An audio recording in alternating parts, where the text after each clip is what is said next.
प्रसव के दर्द को कैसे पहचानें।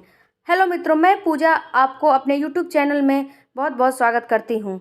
मित्रों, आज हम बात करेंगे कि प्रसव दर्द को कैसे पहचानें। जब आप पहली बार मां बनती हैं तो आपके लिए हर महीना कुछ न कुछ सिखाता है या सीखने को मिलता है। आप हर महीना हर उतार चढ़ाव को परेशान नहीं होती हैं। अब जब आपका 9 मंथ आ जाए तब आपको सबसे पहले अपने आप का ख्याल रखना है, यानी कि आपको अपने डाइट का, अपने एक्टिविटी का, हर चीज़ का आपको बहुत अच्छे से ख्याल रखना है। इसके बाद आपको अपने आप को तैयार करना है कि आपको नॉर्मल डिलीवरी ही करवाना है, क्योंकि अगर ये आप अपने मन को या फिर अपने आप को नहीं समझाएंगी तो फिर आप अपने आप को इसके लिए नहीं तैयार कर पाएंगी या फिर आप नहीं तैयार हो पाएंगी। आपके अगर फैमिली वाले बोल रहे हैं कि नहीं नॉर्मल डिलीवरी हो जाए तो इससे कुछ नहीं होगा। आप अपने आप को तैयार कीजिए कि आपको नॉर्मल डिलीवरी ही करवाना है, तभी आप नॉर्मल डिलीवरी करवा पाएंगी। अगर थोड़े थोड़े कोई सिम्टम्स दिखे तो आपको घबराना नहीं है, आपको ईजी लेना है, तभी आपको नॉर्मल डिलीवरी आपका ईजी हो पाएगा। आपको मेंटली डिस्टर्ब बिल्कुल भी नहीं होना है। अगर आप मेंटली डिस्टर्ब हो जाएंगी तो आपको बहुत परेशानियों का सामना करना पड़ जाएगा। तो डियर, आपको पैनिक भी नहीं होना है, आपको नॉर्मल रहना है, तभी आपका नॉर्मल डिलीवरी संभव हो पाएगा। तो चलिए जानते हैं कि कौन कौन से मैं जो आपको सिम्टम्स बता रही हूँ, अगर ये सिम्टम्स आपको नज़र आएंगे तो ये समझ लीजिएगा कि अब आपको डिलीवरी में काफ़ी वक्त नहीं है, बस 1-2 दिन के अंदर ही आपकी डिलीवरी हो जाएगी।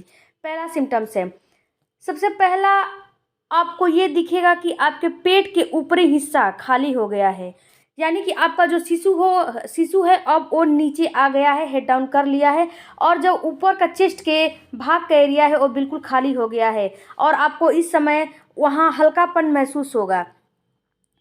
अब आपका शिशु जन्म लेने की पोजीशन में इस समय आ गया है और उसका जन्म का भी कभी भी हो सकता है।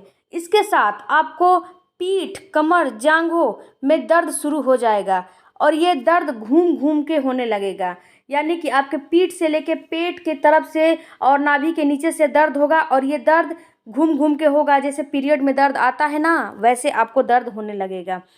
अब दूसरी सिम्टम्स है कि जब आपका 9 मंथ लग जाएगा और डिलीवरी डेट आ जाएगी तो आप जब उठेंगी बैठेंगी तो आपको ऐसा महसूस होगा कि आपका शिशु कहीं नीचे ना गिर जाए, यानी कि आपके वेजाइना पर ज़रूरत से कुछ ज़्यादा ही दबाव पड़ने लगेगा। और जब पहली बार माँ बन रही हैं तो आपका वेजाइना जो टाइट है वो अब धीरे धीरे मुलायम होकर अब खुलने की प्रक्रिया शुरू कर देगा। इसलिए ये आपको ये सिम्टम्स आपको महसूस होंगे। लेकिन या फिर बच्चा बाहर ना आ जाए, लेकिन ये आपको होगा नहीं, क्योंकि इतनी आसानी से बच्चा बाहर नहीं आ जाता डियर। तो इस समय आपको क्या करना है, आपको बिल्कुल मेंटली रिलैक्स रहना है। ये नहीं कि आप घबरा गई, हॉस्पिटल जाने लगी, इधर उधर करने लगी, बिल्कुल नहीं। बिल्कुल मेंटली आपको डिस्टर्ब नहीं होना है, नॉर्मली रहना है। इसके बाद आपका जो तीसरा पॉइंट है वो इस समय आपका जो प्राइवेट पार्ट है उससे डिस्चार्ज बढ़ जाएगा। वैसे तो आपको 9 महीने थोड़ा थोड़ा पतला लिक्विडी डिस्चार्ज थोड़ा बहुत होता होगा, लेकिन इस समय आपका डिस्चार्ज ज़्यादा मात्रा में रिलीज होने लगेगा, यानी कि आपका डिस्चार्ज ज़्यादा मात्रा में निकलने लगेगा। ये क्या होता है, ये आपके जो बच्चेदानी है या फिर पेल्विस एरिया है उसके जो सबसे पहला इसका मेन रोल होता है, ये म्यूकस प्लस होता है। जब ये धीरे धीरे मेल्ट होकर, जब आपका लेबर पेन शुरू होता है, शुरू होने से पहले धीरे धीरे मेल्ट होकर ये निकलने लगता है। ये हल्के गुलाबी कलर का होता है इसमें, क्योंकि ये जो आपके सुरक्षा कवच आपके बच्चे का होता है ये मेन वही होता है। तो ये म्यूकस प्लस आपका इस समय धीरे धीरे आपकी बॉडी जो है डिस्चार्ज करने लगेगी, धीरे धीरे निकलने लगेगा। ये हल्का गुलाबी होता है और गाढ़ा होता है बलगम की तरह, ये पतला नहीं होता है।